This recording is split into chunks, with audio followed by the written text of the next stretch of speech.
என்றும் இறங்கிடும் அருள்மயமே, உந்தன் ஆசியும் அருளும் சேர்ந்து வந்தால் எங்கள் ஆனந்தம் நிலை பெறுமே.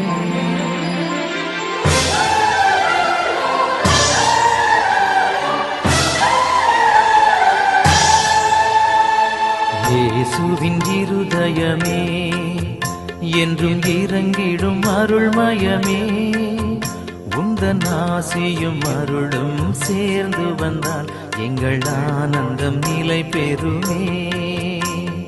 இயேசுவின் இருதயமே, என்றும் இறங்கிடும் அருள்மயமே, உந்தன் ஆசியும் அருளும் சேர்ந்து வந்தால் எங்கள் ஆனந்தம் நிலை பெறுமே.